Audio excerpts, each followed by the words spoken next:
to imagine all life as you know it stopping instantaneously and every molecule in your body exploding at the speed of light. Total protonic reversal. Protonic reversal. Protonic reversal with your host, Conan Neutron. Broadcasting from a secret underground lair in Milwaukee, Wisconsin. A gigantic middle finger to everything that is rock about music, rock and roll, and corporate power. The thing is, though, if you don't laugh, you're going to go on a killing spree with sharpened nails. Confidence of a hero or a fool, I wasn't exactly certain which. Could not be more professional.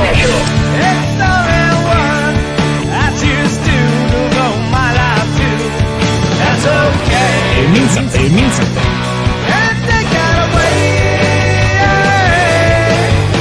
You know, that's my take on it. What's yours?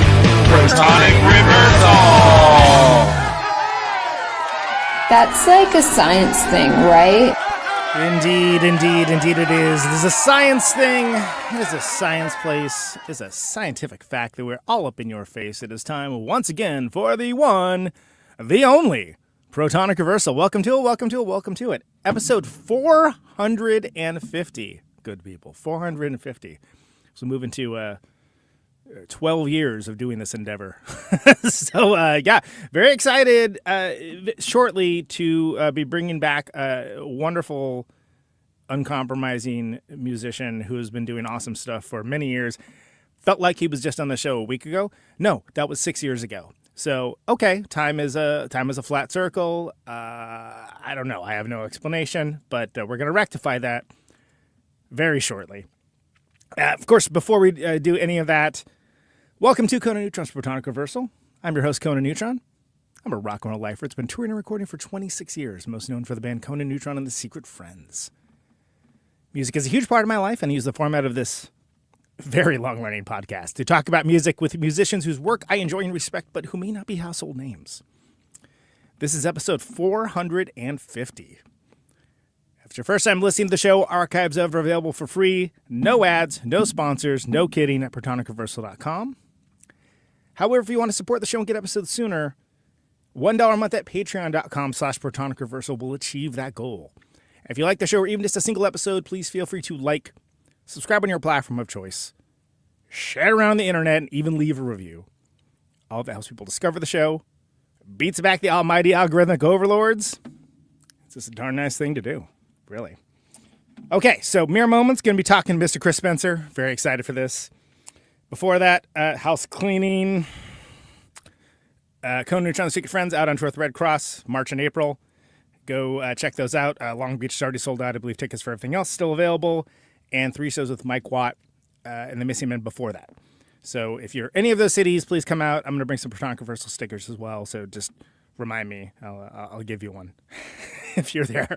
I don't always remember to put them out. So just ask if they're there. And of course, neutronfriends.bandcamp.com, Way of the Neutron. This shipment of vinyl is going to be going out right before we leave as well. So anyway, that is a pre-order for that. Okay. More than enough about me. Let's talk about Chris Spencer. That's right. I'm talking about Human Impact, UXO, and a little band called Unsane. Maybe you've heard of them. They're doing all kinds of amazing things. Lamb Unlimited. I want to talk about Lamb Unlimited with this guy. Look, he's an icon, right? He's an icon, and he is a guy that does his own thing the way he wants to do it, and that is exactly the kind of person I like to have on this show. Let's bring it back, everybody. Chris Spencer, welcome, man. Hey. Conan, how's it going? Good, man. I'm so stoked for you. This Roadburn thing is really cool. Like, how did that come together? Well, not Roadburn specifically, but this thing you're doing at it. Oh, well, we remastered and reissued a record called Occupational Hazard, and we're just kind of looking to do some touring. So Todd, our manager, just kind of put the word out. We got offered Roadburn and Hellfest, and we had to make a choice between the two, which was a little rough. That is tough because those are two really wonderful things, obviously. But yeah. But Roadburn offered us. They said, "Well, if you do the entirety of the record, that would be great." And we kind of jumped on that. I turned down Hellfest. I love playing it, but hopefully there's other opportunities. Right? I've never done it. You know, obviously I've been doing it for a little while, just kind of hanging out, practicing it. Yeah. But never played it live. So it's going to be fun. Well, and it's crazy too because you have those AmRep demos, the AmRep session demos on, which is super cool because especially for a record that's you've listened to a lot, sometimes it can be interesting to kind of hear where stuff came from, like hear like a different, even if it's just different mixes, just hear how things came together, and especially for people that are fans, and a lot of your fans are people that like they gobble that up, right? So it's great to have that in one place and not necessarily be constrained by here's what we can fit. Yeah, I mean, we're not going to reissue, remaster a record and reissue it as a double album. With the second record being, the same songs done in a different studio, different time and everything.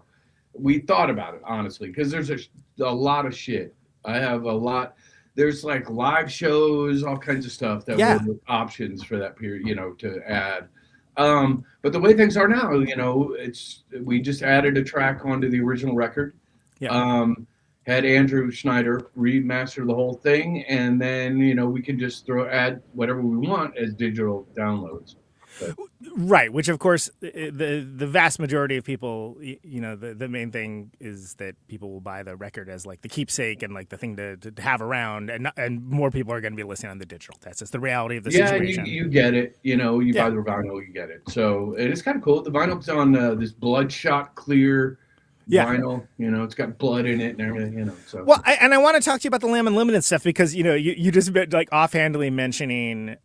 I don't want to do a double record for it. And there's a number of reasons why you don't want to do that. But like, the cost of that is just like, and putting the package together, like the logistics of doing that kind of thing are like, it's not twice the work. It's at least 4 times the amount of work. And the cost isn't, and if you haven't done it, you would never know that. You're just like, oh, that's pretentious. They have a double record. Yeah, okay, well. With tons of added shit. That's the same songs. No, it's like no, those are all but it is something where, as cool as that is, it's like, well, you got to look at like is if you're putting this out, obviously you're not putting this out as a charity organization. You at least want to make the money back and see something out of it. Yeah, we do like limited runs. We're not doing anything crazy, so But it's so funny. We're like, oh, you don't want to make a double record? No, absolutely. You do not want to do that. I mean, some of my friends were like, do it, it'll be awesome, I was like, yeah, it'd be awesome if someone else is paying for it. Even just doubling all the shipping costs on all God. You know what I mean? Like, we could do a whole podcast on how insane shipping costs have suddenly become. I mean, not suddenly, it's been a gradual slide, but it's absurd.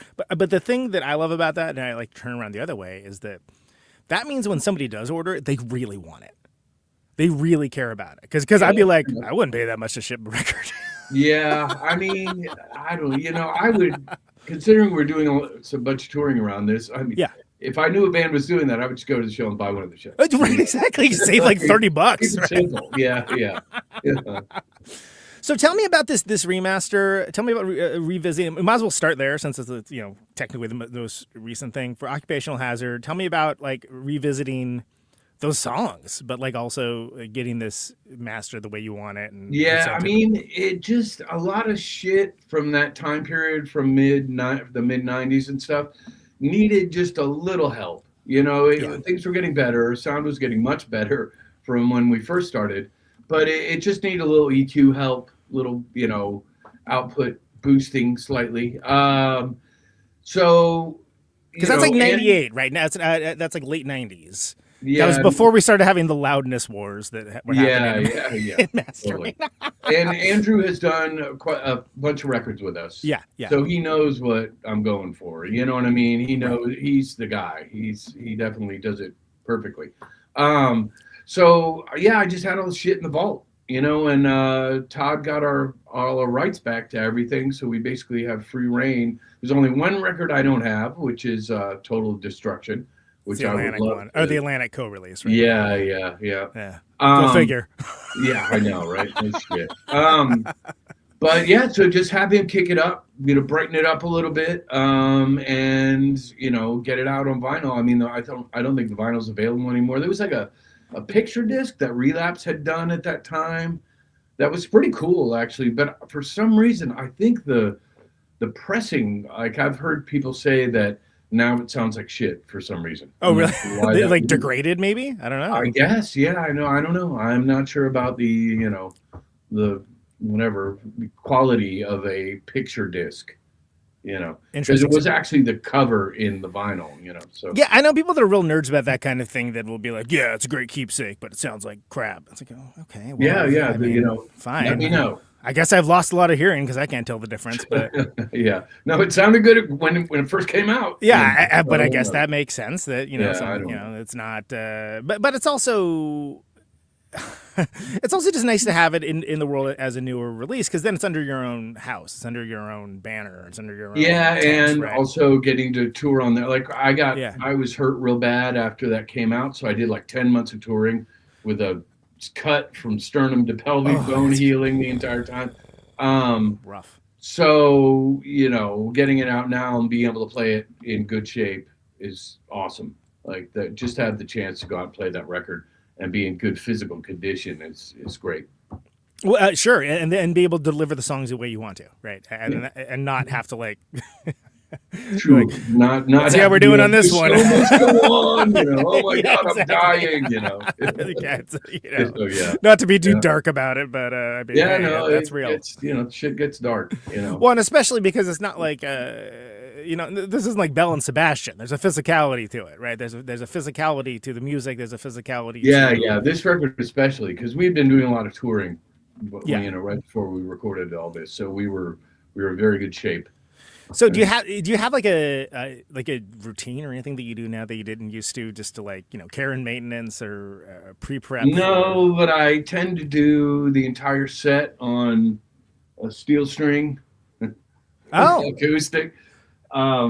Just because when you're on tour, you're playing it every day, and on this tour, there's like a double set night and stuff, and it's just you got to be in shape when you get there. You know what I mean? Like 10 days of rehearsals with the guys is not gonna get me there. And I've known this for a long time. I've done this forever, where I just play. It's like when a batter takes like an extra heavy bat right before he hits. 100%. Just 100%. Get your shit broken in, and your calluses raging, And then you get the old Louisville Slugger. It's like, oh, this is like weightless. The Telecaster is awesome after that. Exactly. Why did I think this was heavy? This is nothing. Yeah, totally. It's light as a feather and easy to play. Yeah. Well, yeah, and that's something also where it's when you're younger, it's going to be certain things are going to be easier, and certain things that that'll just come naturally, and then you have to like kind of start thinking about those things and prioritizing. Again, when you put the kind of show on that you do and play the kind of music that you do, you want it to be the best that it possibly can be. So you have to factor that in. And does that come into play when you're like making the set list and things along those lines, or is it just like this is the? I mean, with us, I think really we work. There's a lot of different tuning stuff. So it really is kind of keep these blocks of tuning together, and then which sort of known songs should be placed. You don't want to come out and play like Scrape first. I mean, you could. It'd be a bold move, but yeah. Yeah, I know. Let's get this out of the way. It's over. Fuck it. It's like I remember seeing Mudhoney do "Touch Me, I'm Sick" like fourth song into the set, and then like a bunch of people left, and I was like, okay, all right. I mean, and they missed an amazing rock show, but I think they were just like, hey, let's do this as a goof. But so there's sort of shit you gotta kind of place in different places, but a lot of it revolves around tuning. Yeah. Because I don't have like fucking 5 guitars that are all tuned different. You know what I mean? I pretty much tune that same guitar. The Sonic Youth, right? Exactly. Yeah, I don't have a garbage pail filled with old guitars tuned in all different ways. So tuning is really the main issue. Well, and how different are they? Like, is it for it's just like normal shit. Drop A, B, drop D, everything down, full down a step. There's down some shit that's like a D minor open tuning for slide shit.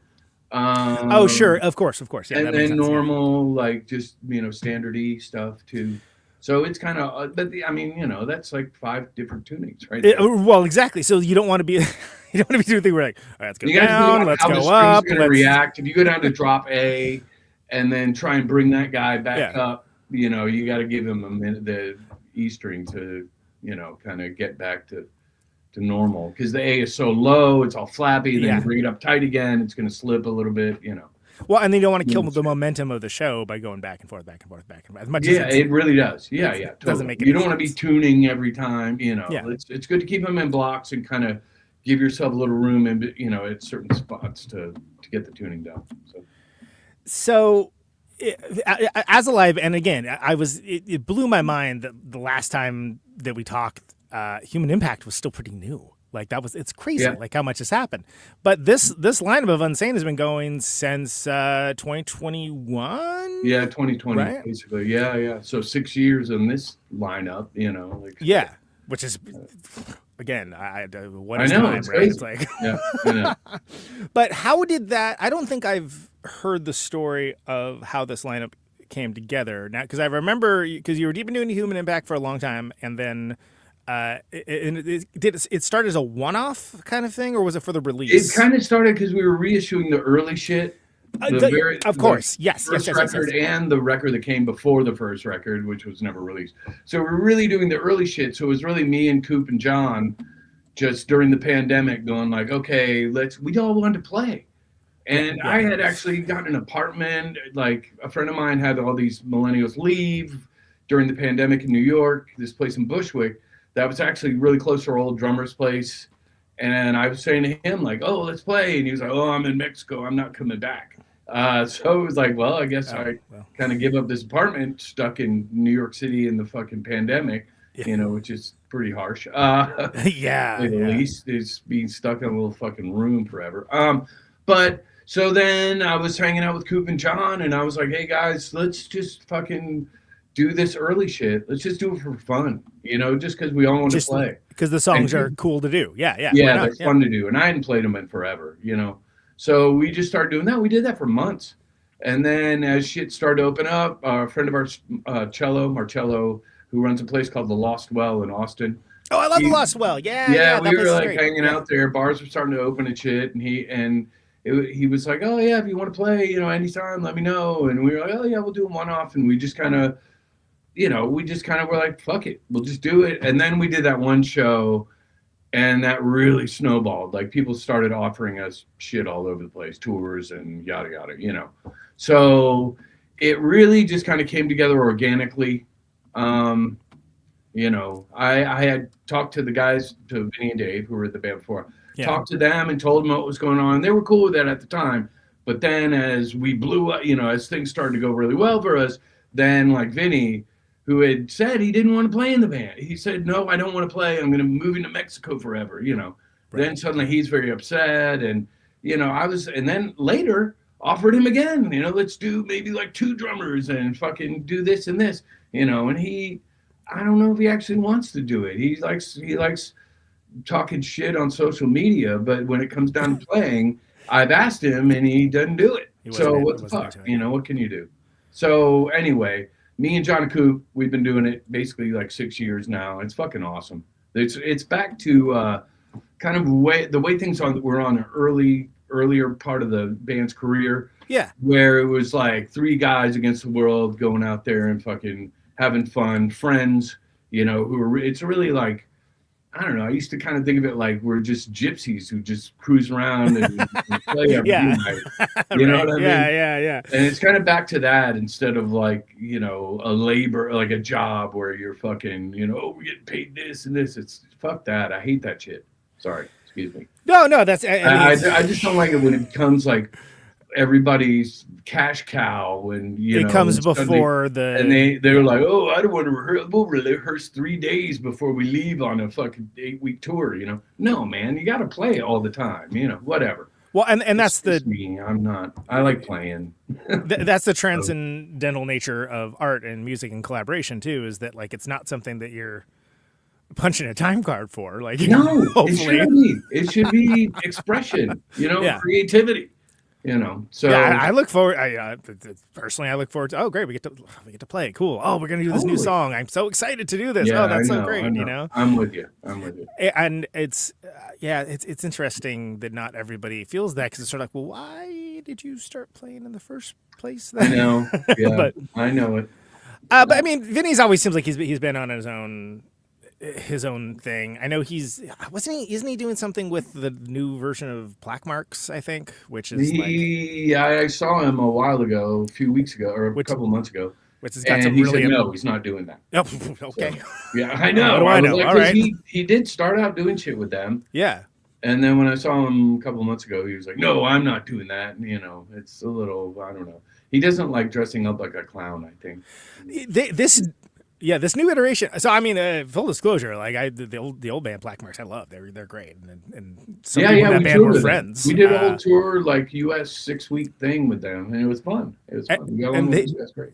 This is things like it seems like it's going a little bit of a different direction now. It's probably the best way. Yeah, I think the guy Chicken, one of the guys who runs, you know him, right? Yeah. He runs that place in Philly, the Kung Fu Necktie. I think he's great place. more the driving force now. Him, and I think Doug is the other guy, the bass player. Yeah, it's cool. It's different. Well, I think they did do a good thing about kind of as much as I can't even tell you what the spelling is, like changing the name so it's differently or something. Just because it is like MRX. I know. I can't tell what they're doing, frankly. Yeah.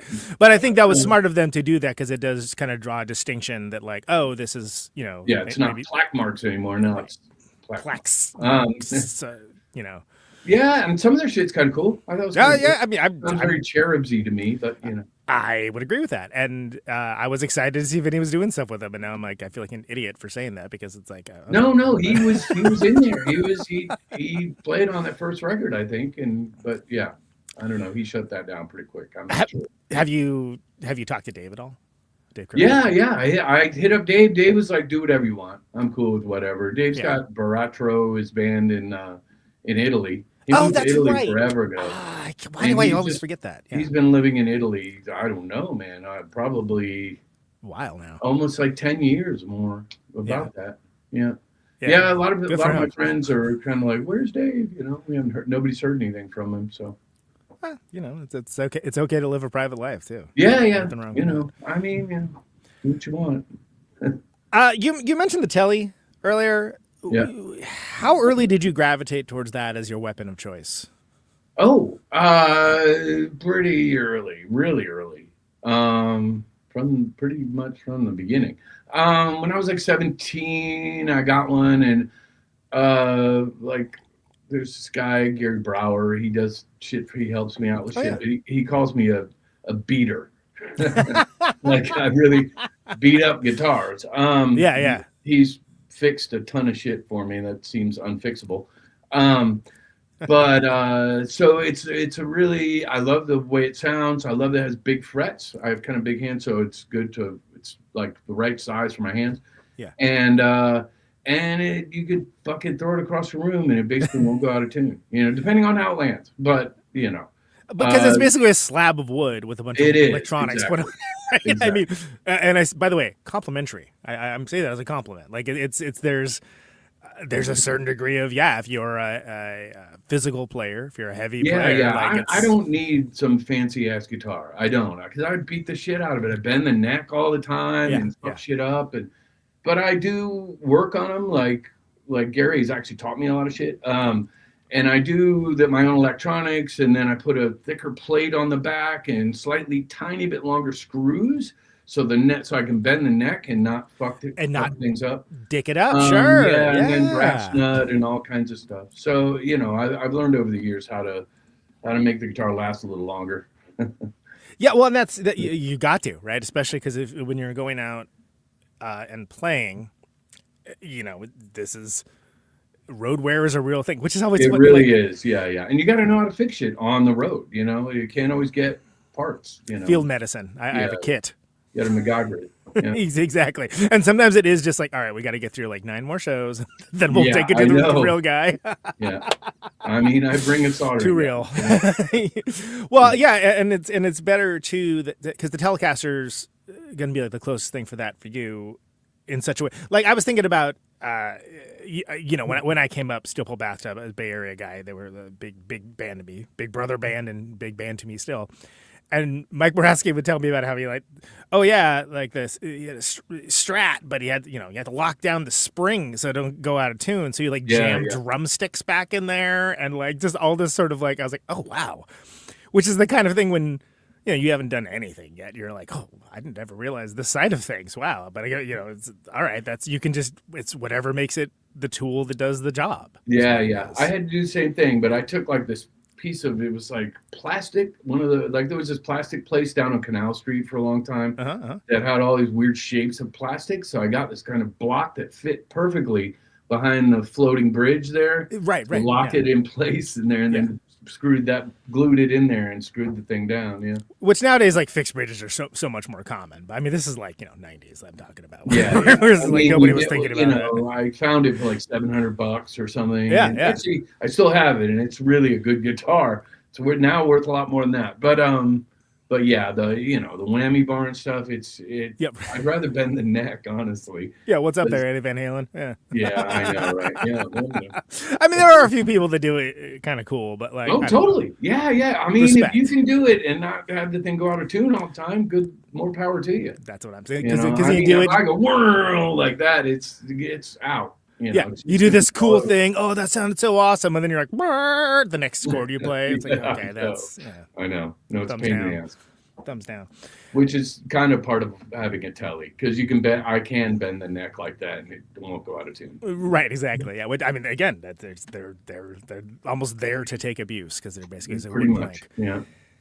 Tell me about putting together Improvised Munitions, right? That put that release together, because that I thought that was really cool.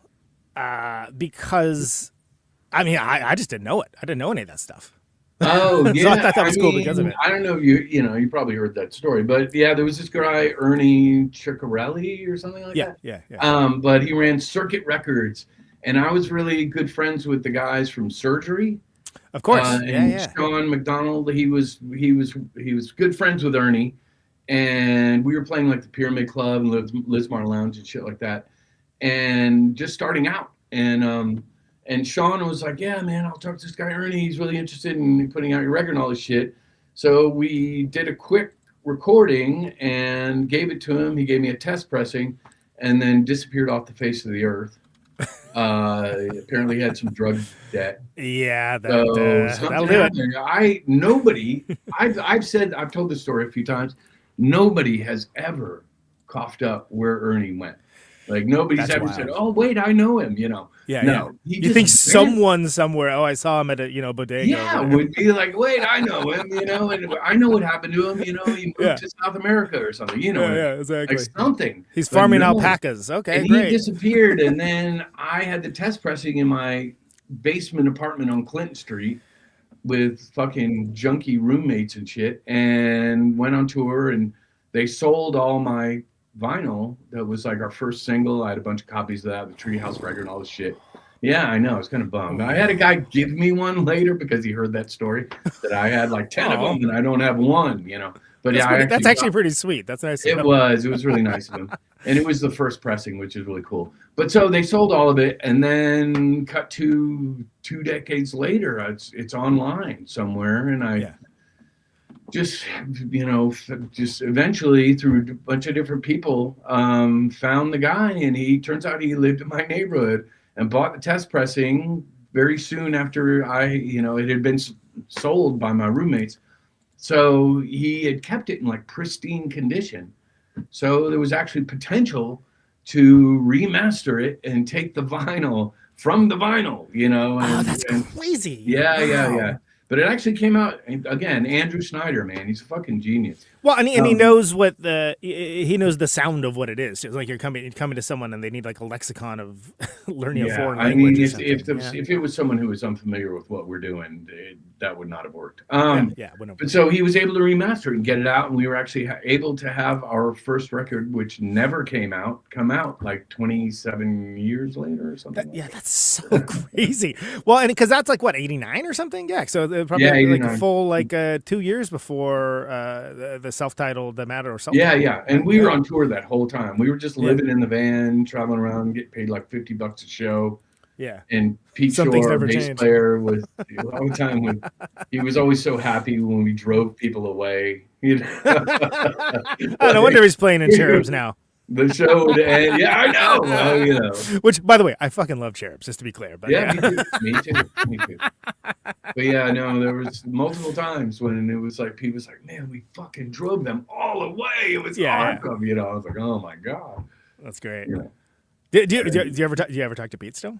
Yeah, every once in a while when I see him, you know.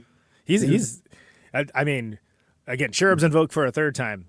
The Cherubs lineup with him is freaking awesome. We played with them before. I was like, this rules. Like, everything about this rules. It's a perfect fit. Yeah, he's very well suited for that. Yeah, he really is. It was because I kind of we played Austin. They were Cherubs were supposed to play No Coast 2020, and they pulled out like that. Yeah, day. I think we did that. That was one of the very first. 2021? No, I think it was 2021. I think because I definitely would have, because I remember you guys played that. I was like, fuck, I wish I could see that. But so I think this is the year before that. This is like 2 weeks before the pandemic hit. Yeah. Okay, so we were the next year. Yeah, which would have been amazing. Or maybe even 2 years. I don't know. But anyway, whatever. I was living vicariously through people's YouTube videos, which but yeah, a lot of bands pulled out that year that we played it too. That's why they were like, you know, come on guys, help us out, you know. Yeah, which is great that happened. But I bring up this story because, you know, I don't want to air dirty laundry, but like Cherubs had to pull out, and it was the kind of thing where it's like, oh yeah, Owen's probably not going to be playing with us anymore. And it's like, oh, rough. Yeah. And then I was sort of, what are you going to do? And it's like, we're not going to worry about that right now. We're just going to enjoy the show because they came and hang out, which is like total move, wow. right? And then when I heard they got Pete, I was like, oh, that's great. Wow, that's like really cool. Like that's like kind of it's kind of like a Reese's peanut butter cup or something, right? So I thought that was really interesting. Anyway, why am I talking about Pete Shore? Let's see. Oh yeah, so when you get the stuff that's on that Improvised Munitions and things like that, like how much of it was of a trip was it to like hear that again? Oh, totally. It was really weird. Definitely really weird. That was a really chaotic period of time. I mean, we were just really getting going, you know, we were just starting out. So, yeah, it's a trip. It was definitely weird. I mean, weird to hear the different takes because they sound very similar, you know, amazingly similar. But it was kind of, in a way, kind of good because that never came out. Because then with the first record, with the self-titled one, I had all this time to like, I was recording us playing live a ton. Like I had this little cassette player I put on the soundboard. And so I put shit in between songs from live shows and was able to like really, you know, kick it up a notch from what that first one was, which really almost seemed to me now in retrospect, something that was sort of like a demo for the first record. You know totally. I mean? Absolutely. Right. Because you come in with, you know, the ostensible first record and you're so finely honed. You know, these songs like backwards and forwards, right? Yeah. Like, and you have your sound.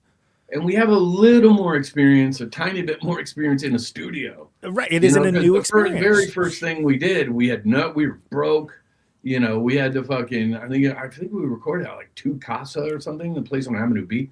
Yeah. And it was like $20 an hour. And we were like, oh my God, this is so expensive. You know? I can't believe it's that much money. Yeah, exactly. I got $100. Can we make a record? You know, what can we do here? Yeah. It was really, you know, it was definitely done super cheap and, you know, and I mean, not like the self-titled wasn't as well, but I was really prepared going in, you know, because we had done them shit ton and I had all that live shit. And I kind of wanted to make a record that was more like the live show, you know, where there's no real silence between songs. It's just like, a kind of and fucking crazy crap, you know, feedback and stuff. Yeah, like a looming kind of thing coming out. They're all kind of different, you know? Yeah. So anyway. Well, and it's cool too because it's also cool to hear other stuff that has Charlie on it, right? Which is totally. I mean, he was such an important part of the Unsane story, and you know, previously it's like the first record's the only thing that he was on. So, and it's such a unique style. Oh yeah. Yeah, very much so. So, yes, I mean, so it was lovely to see that for a number of reasons. Crazy story for how that came to pass. But I mean, Yeah, again, I'm just still to this day like wondering where the fuck Ernie is, the fact that nobody knows is like, and then he just insane. had a label and then just disappeared, Yeah, I don't know. Anyway, wild stuff. yeah, sorry to bring that back up. No. I mean, hey, like whatever. Maybe someone can find him. It'd be crazy if I his know. podcast. Anybody knows where? I think Ernie Chicorelli. I think it's. I don't know. It's been a long time. Right. But if anybody knows where he is, please let me know. So right. So and we don't need. I think we did pretty comprehensively last time, 6 years ago, whatever. Go through like all the records, but let's touch on them a little bit, just at least take us up through Total Destruction, because I was thinking about Body Mom. Oh. And specifically like, because that's like 94, right? And it's like, oh yeah, remember 9/11? No, or like Matt. I mean, Because I'm talking about the video, of course. Yeah, So for people that don't know, there's a video for Body Mom. When Matador got bought out basically by Atlantic, we had a really bad attitude about the whole thing, or at least I did anyway. And me and Pete were like, well, let's give them something that they just will fucking hate. They're going to give us money to make a video. We're going to have our friend Richard Kern, who's like this underground film guy. Yeah. You know who he is. Yeah, which of course, R.I.P. by the way. Like, it's crazy. Wait, what? Yeah, I didn't I? I don't think Richard died. I should fact check that. I think Richard's alive you know what? in Florida, which might be a certain kind of death. Oh well, yeah, that's which one's worse? Yeah, exactly. Yeah, you're right. Oh my God. Yeah. Okay. Yeah. Who was I thinking of? Christ, I don't know. Thank God. I was like, how did I fucking miss that? But anyway, I'm going to edit that out so I don't sound like an idiot. Atlantic wanted a video. They were willing to give us some cash, so we had Richard do it, and had my friend Nats, the bass player from Cop Shoot Cop, in the video. And we just shot some live shit at Martin BC Studios. Yeah, the great BC Studio. But the video is Nats strapping a bomb onto his body and going down to the World Trade Center, and the whole video ends with this big explosion, So yeah. So anyway, we knew that we were causing trouble. We knew it. And Atlantic. I don't even know why they fucking sent it to MTV, but they sent it to MTV. Amazing. Yeah. And MTV, their email was, don't like the band, don't like the video. That's all they wrote. That was their response, which we were like, again, back to Pete's fucking, we drove everybody away ethos, So we were kind of happy about that. I mean, you don't like the video where someone blows up the World Trade Center? No, what's not to like? That's it's amazing that you're setting out to be sort of confrontational. I mean, hey, that's the desired result. I mean, we gave them the song. That's kind of what it's about. Yeah, it's in the name. It's in the name. I mean, it's the song is called Body Bomb. What are you gonna do? But then it's ironic because then later, I'm sitting around smoking weed with my friends, and one of them works at Transport or whatever, and I'm like, oh, let's make a video of guys hurting themselves skateboarding with that's right, yeah, with like 6 seconds of band in it, and then it's just the rest of his dudes eating it, like this guy, and then he was like, well, my friend Thomas Campbell, who made the video, he was like, well, when he did it, he's like, well, I put one guy on the end who makes it, there's a glimmer of hope there. Yeah, which I was like, oh, okay, whatever. But it's like the happy ending. It's funny that then suddenly MTV is having us on 120 minutes and showing it 4 times a day. Yeah. After don't like the band, don't like the video.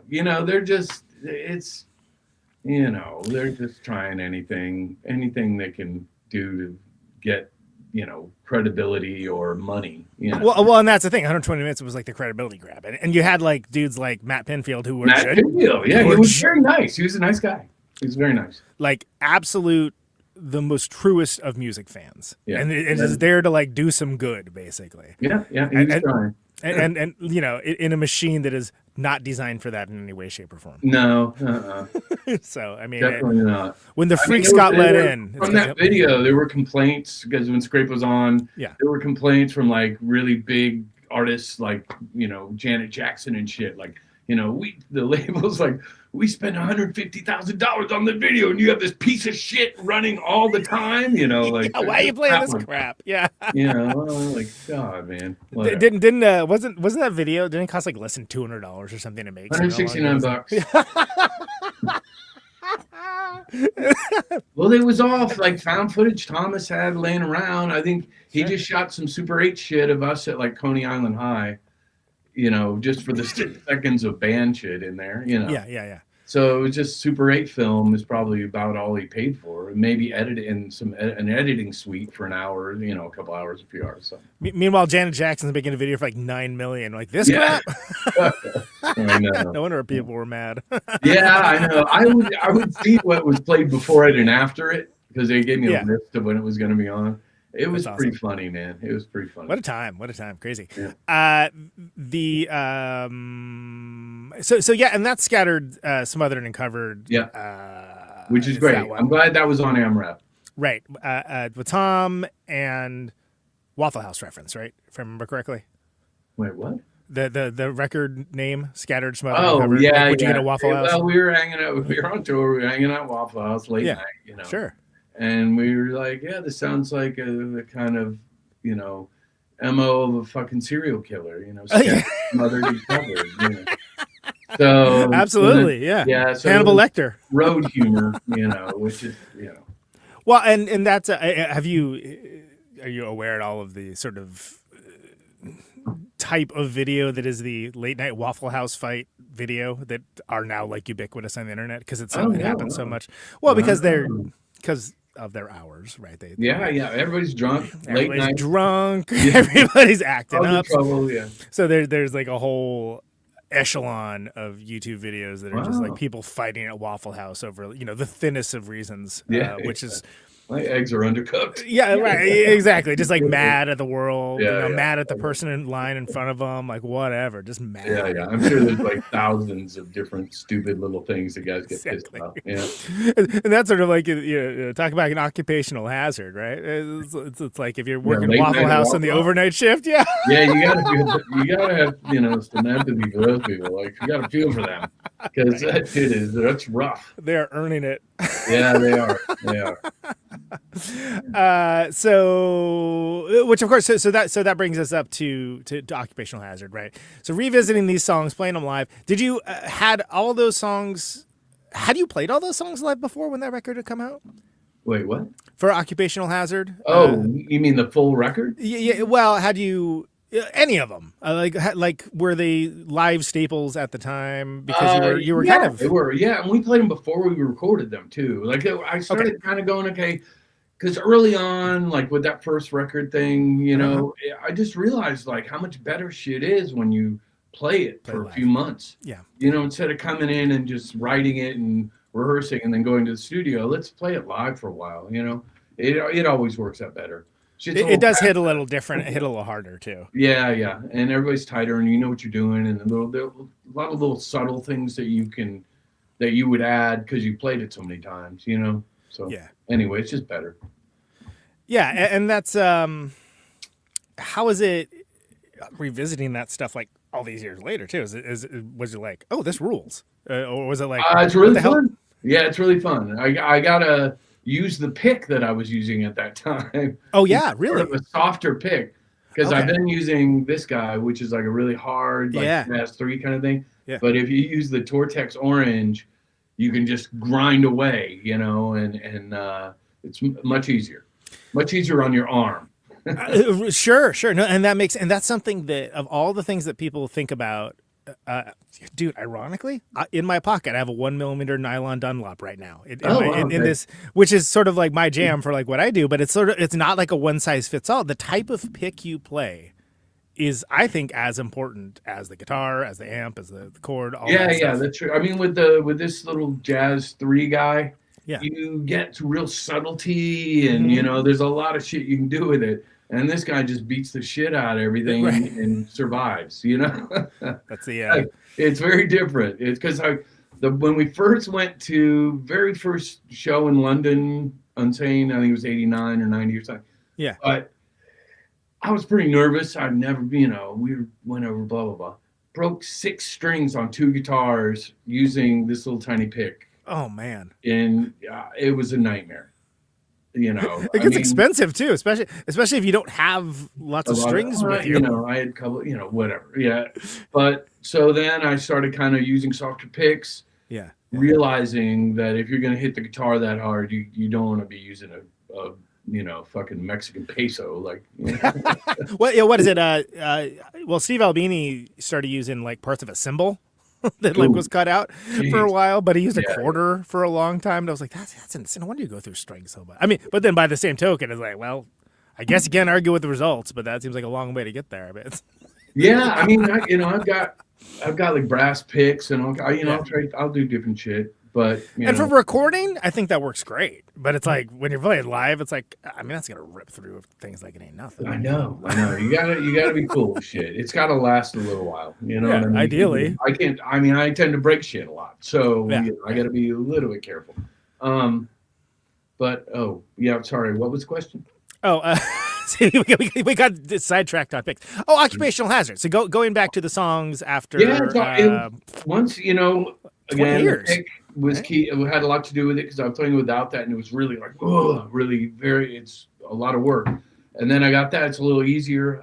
Just fucking fun to play, man, and fun to do the whole record because really for decades. We've done like 3 or 4 songs from the record. Like having like as a suite or 2 standards. Yep. So that's been in the set for decades. But then there's all this other shit on that record that's pretty good. I like playing it. And there's like I think it's humidifier. Right? I don't know. I got it right here. Yeah, it's humidifier. I really like playing that song. I like singing it. So. Yeah. It's something that we did for a while, but then we had all this kind of back shit to do too, other songs from other records and shit. So you got to kind of make time. Like there were some stuff where we, had a 40-minute set and that was it, because you only got so much time. Sure. Yeah, you're the support, and you got to. Like it was one time we played Stubbs during South by Southwest, and it was like I think it was. L7 and us and Neurosis, and L7 had Exene come out and did their whole thing. I looked at the guys, I'm like, 20 minutes, that's all we're doing, and just the fast songs.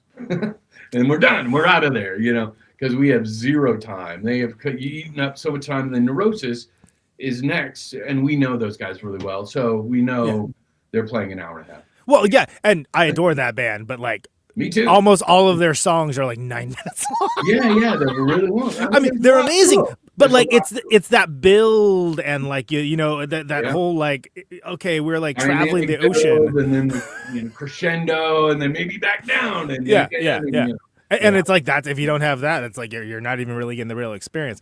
But but I hear what you're saying too about just like no, we're just gonna like. Boom, go for the jugular. Here we are. Yeah, get the fuck out. Yeah, right. Oh, hit and run, man. That's what we used to call it, the hit and run. Yeah, and that's. I mean, some bands don't seem to realize that. We're like, what are you doing? Like, why are you using your time for this? Like, save the comedy act for. It's pretty effective, I have to say. Especially if you're in a support slot. Yeah, that can really work to your advantage. Because people will come away and being like, "Wow, I wish I had heard more of that. That was badass." Yeah. I'm gonna pick up a record, or I'm gonna make sure I see him next time, or whatever. Yeah. I mean, you can wear people out. I mean, there are only a few bands that I would really want to see for more than like 45 minutes. 100%, and I think a lot of that. And there's a thing I have that I call like, and it's basically this. It's like, this is great. When's it gonna be over? And you can have both those ideas in your mind at the same time because you're like, this is awesome, but when are they gonna wrap this up? Yeah, I'm over it. like I want to go take a walk or something. Like I need a break from this, and that's what you don't want. And that's all about pacing. That's the craft of being a band. I think. It has nothing to do with art. It's just like leave them wanting more, right? Yeah, it's just from touring a lot. You can tell what works and what doesn't. Like playing an hour and 15 minutes as an opener. That's not happening. I mean, you don't get that much time. Oh man. But I've seen bands that are just starting out and they really want to play like all their shit and they'll be up there forever. And the promoter's going like, okay, how do we get these guys off? And I don't want to narc anybody out. Drums on stage when they're done. And he starts spinning the nut on the cymbal. Like, what are we doing? What's come on, take it off break it down off the stage. What are you doing? I don't want to narc anyone out. I saw that like recently. We're like, wow. Oh, really? This is it's a Tuesday, my guy. What are we doing? Take it all off and break it down off stage. Yeah. It's like this. There should be a boot camp. There should be a rock and roll boot camp. Like it's pretty simple. Just you move out, get out of the way. The next guy band is up. Yeah, exactly. So. It's the oblivious nature of it all that like astounds me. Where it's like I do not understand like what's happening right here. Like like do that over there. That's all you got to do. Move it there, and then do this the same slow twirl of the nut. Yeah. Then you take your time. You watch the next band. Put it back on. Take it off again. Really test it like you're field stripping a rifle, like whatever works for you. I mean, check for cracks. And... tell me about how long has Lamb Unlimited been doing stuff? It's So the Lamb Unlimited thing is, I will tell you the whole story. Again. So Todd Cote, who I think you know. Yes, Leafy Green. Runs Leafy Green. Yeah. He's a really good friend of mine, known him forever. We were the first band he ever booked back in 89 or something, like 88 maybe even. I think it was 89. But so Todd during the pandemic had nothing to do because everything was canceled, no touring, bands aren't working, shit like that. Yeah, it's pretty tough if you're a booking agent. Nobody can. I know. And manager. Your income is just cut to zero. So nothing's happening. So he was like, well, I got a shit ton of time. I'm just hanging out. If you want, let me try and get the rights back to all your material, which I, as the guy who's the artist guy, had some trouble. I get the runaround. They know I don't have a lawyer. They know I'm not some high-powered type that's going to get after him. Anyway, so Todd managed to get everything back. That's everything. Awesome. I couldn't believe it, except Total Destruction, which was on Atlantic. But he got everything else. Everything that the term had expired, which was generally 3 to 5 years. I mean, generally 3. I think there were a couple in there that were like 5. But he got everything back, and then he got there's a label. It's a label, virtual label, which it does fulfills orders, all your orders, gets all your money from all your digital shit, collects for you, does all the kind of logistic shit that I really don't want to do. All I have to do is get all the artwork together, get the music in perfect form, or have Andrew remaster, blah blah blah, and press the records, give them to Virtual Label, and they work for Lamb Unlimited. They do all the, they satisfy all orders and blah, fulfillment blah, blah. And collection. And then all you have to do is maybe hire somebody to do publicity and get the word out, and they take care of everything else, and just and then it's good. And we get like, I don't want to, I guess I can just say it, we get like 80%. They take 20. So that's a great deal. It's fucking awesome. So, now back to owning all the shit I ever did, and except that one. And we can release it and have virtual. You do whatever you want with it. Yeah.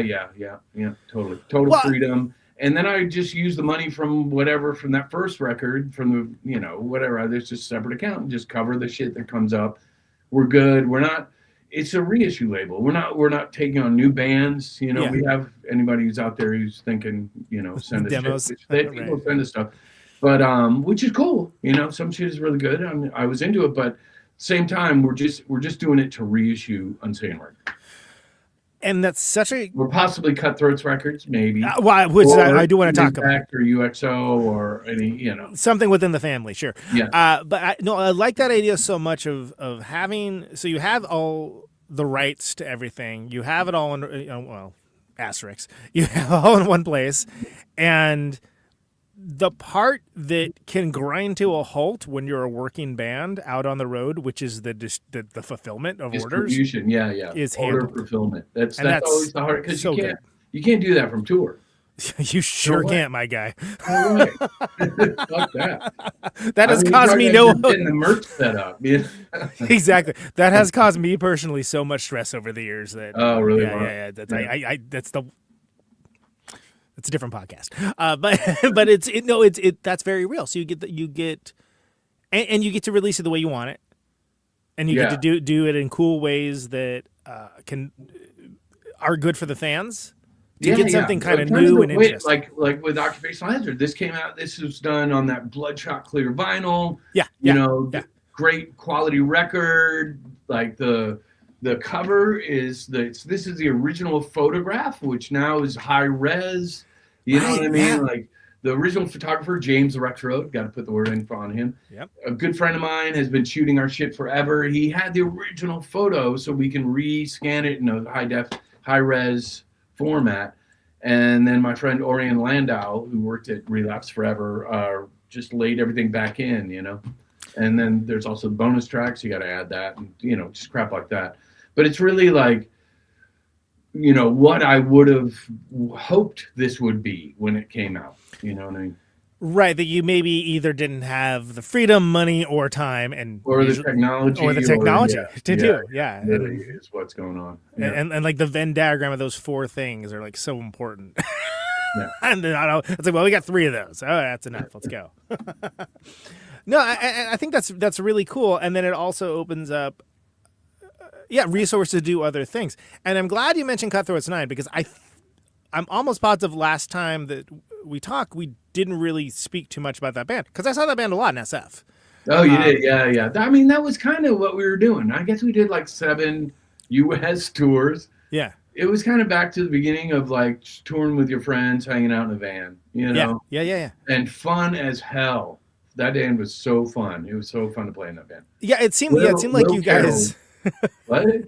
Oh, I was gonna say, it seems like you guys were having a blast. Like, totally. Yeah. With Will no is drama. such a great drummer. And now he's in Death Angel, which I'm sure you knew that. Oh, right? of course. Yeah. Yeah. But it was fun to play. Just me and him playing in a band. I think we had like 12 bass players over the existence of the band. It was really just me and him having fun. Yeah, I definitely saw you with at least 2 yeah. for sure that I was paying attention for, But I was like, is that? But then one, I was like, that's a different guy, right? Yeah, I mean, then Tony Baumeister, got in the band, and then it was firmed up. Once we got him, but we tried everybody. It was, I think, for some reason, it's hard to find an adult bass player. Like when I was younger, there were guys who were willing to play bass and wanted to try it and all this shit.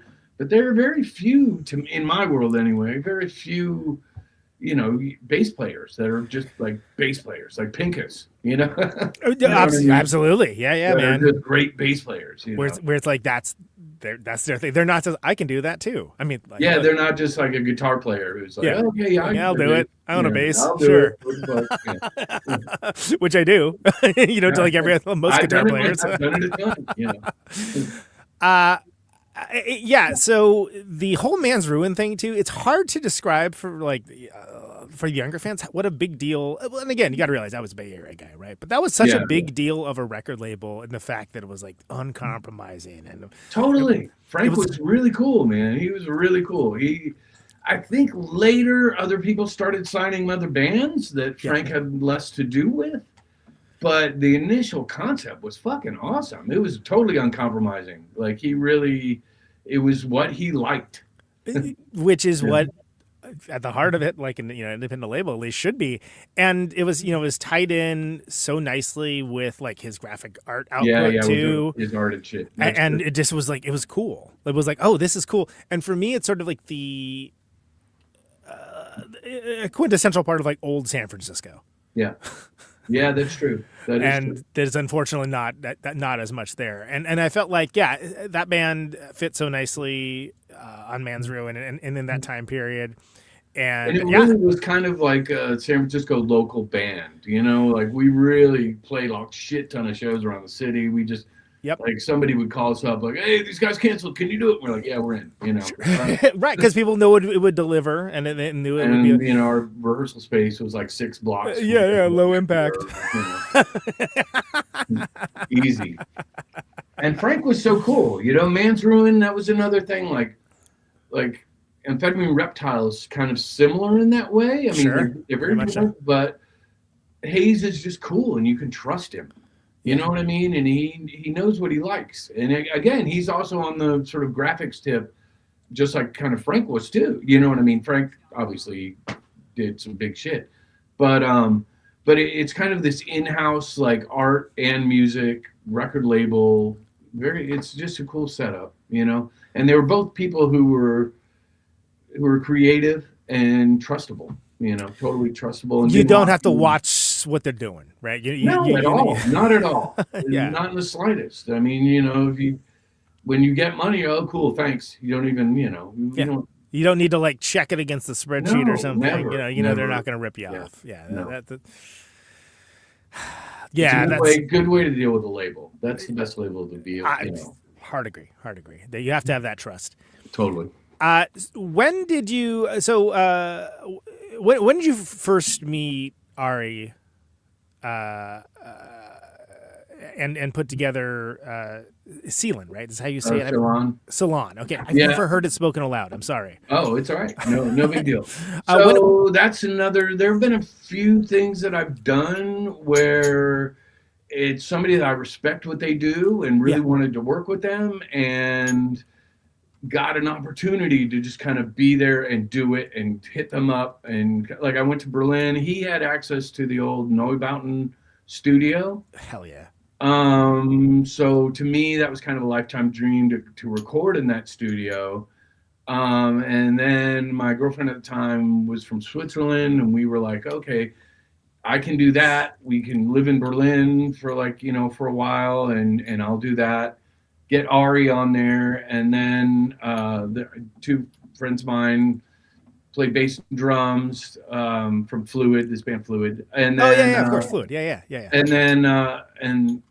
And then got Nico from Oxbow. Oxbow played a show in Berlin, and I was like, hey Nico, if you want to do this, come hang out, What a cool player, by the way. That studio, and we. What? Oh, what a cool player that guy is! Totally. Unique, and super nice guy, like ridiculously nice. Nico's one of the nicest people I've ever met.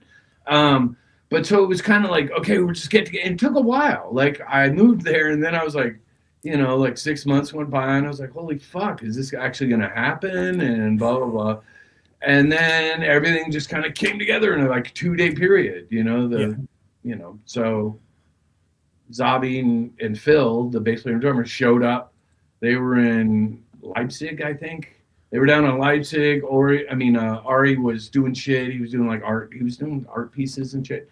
And then Nico. And so it took a while to happen. Then one day it was just sort of I got phone calls from everybody oh yeah, we'll be here in a couple of days. So then we just holed up at that studio. We were at it for 2 weeks, recorded a record there. And then Andreas from Exile on Mainstream. It's like a German label. Okay. Showed up and was like, oh hey, I'll pay for the recording costs. If you let me put this out. Yeah. I'm like, sweet. It sounds good. Let's roll. Yeah, we'll make a record for free. Yeah, what the fuck. Unfortunately, he didn't have the distribution to get it really out around. Right. We thought he did, but it turned out he didn't. But anyway, no big deal. Mission accomplished, and had really good time playing music with those guys and recording that record, and got to record at that studio and hang out in Berlin for about a year and a half. Yeah, not bad. It was awesome. It was fucking cool, man. It was really kind of amazing. Did any of that stuff exist beforehand? Where was it all just sort of made on? The song? Yeah. No, they were all written with all of us, cool. in the same room. Yeah. No, there was no lonely pre-production. Well, and that's always a trip when it's this group of people has not done things together, where it's yeah, totally. Yeah, you don't know how it's gonna go. And sometimes it's oh, great. Zabi and Phil had been in a band for quite a while. Yeah. And they're just super good. They were super good. So, then you add Ari, who's classically trained and all this shit, and then Nico, who's been in Oxbow and Yeah. can do every math problem you could ever. he's like a sorcerer, mathematician, guitar player. I'm yeah. like the weak link in that fucking chain. You know what I mean? Well, So- you have your thing that you do. You know what it is. You know what your voice is, which is vitally important as a musician. Whatever, they're willing to deal with it, so we'll get from there. You know. Well, and then I also want to talk a little bit about UXO, the band of Steve Austin. And that was another case of that, where I toured with Steve. Me and Steve been friends forever. Forever, yeah. Decades. And another ex-girlfriend had family in Maine, and she wanted to go to Maine, and I was like, oh man, Steve's there. I know he has a studio in his house. You know, I'll just go there, and we can go there for a couple of weeks, and I'll just hang with Steve while you do your shit, and we'll make a record. So Steve got Arnie and Patrick to play. He found them, and I just showed up, and it was really, it's in his living room, basically. You know, this sure. His living room almost. So it was cool. It was, again, very fun. Again, just something, you know, making music with your friends, just doing something cool, and it's super low budge. You know what I mean? Like, we're recording in Steve's house. Sure, yeah. Well, and there was no tape involved, which is a bummer, but at the same time, it's all right. You know, we'll deal with what you got. And if I remember correctly, and this has been a long, like 10 years, right? But if I remember right, I think I had Tim Green on for the first time, like right about when that record came out. I might have heard about it from had him mix it at his place to sort of get a little objectivity. You know, someone what I that's mean? not in the room. And then sending shit back and forth, like, you know, we got together for that period of time, and then yeah. You know, there was shit we wanted to add, overdub, and you know, all this crap. So then, in the end, it was like, Tim, help us out. You know. Well, and it's nice to have somebody that's that knows what you do, but it was not in the room when it happens. Is this not like tied That's to exactly it? why we did that. And I've done that. I did that with the Celan thing with Andrew too. I brought that back to New York and had him mix, because you want somebody with a sort of objective ear. Yeah, you know? yeah. I think it helps a lot, because otherwise you're in the trenches with it, right? And it's you're not going to be thinking objectively. Like, of course you're not. Like, you're a human. Well, yeah, and Steve Austin's another one. Like, I just saw Eugene's. Well, they're not new, but Bunuel just did a tour with Today Is the Day, and I was like, oh, it's a two-piece. Wow. Did you see that show? I did. It was great. Oh wow. Yeah. Well, I knew Bunuel was great. I was familiar with them before, and I liked them before, but I think the record that they just did is like their best one by far, and which is good because for American audiences, because like the thing with that band, right? That like the other people in that band are like in more famous bands, but only in Europe. Like they're well known in Europe, and like nobody knows who they are here. Huh. I didn't know. I mean, not like huge, but like in the point that like when they are playing out there, everyone's like, who's the singer guy? And whereas when they play in the U.S., it's like, oh, it's Eugene's new band. Yeah. And which is just funny how that works. But interesting band always. But like this is definitely like, I was like, oh, this is like your go-to record. So I love that they're hitting it so hard and getting out there with it. And they were amazing. They're great. But Today As They played, and I was like, oh snap, he's doing it as a two-piece. Yeah, I wondered if he had the bass player, because I think he later. I was like, wow. I would have liked to have sseen that. It was great. I mean, it sounded like Today Is the Day. You know, like I was like, all right. I mean, respect. That's just wow. That's. I was like, oh, what is it? Is someone else coming on stage? Like, are they doing this song? Oh no, it's just two guys. Oh wow. Okay, cool. But it was a trip, and just hammered home the Steve Austin is like, he's a lifer. Yeah. You know, Nice. hammer. Yeah, I think I've known that from the beginning. Yeah. Not that I ever any doubt. Which we but, both kind of are. Yeah. It's game, respect, game. So yeah, that you die soon, so then I would really be a lifer. But yeah, I think that UXO record's cool. I think that's like kind of like a cool, like weird.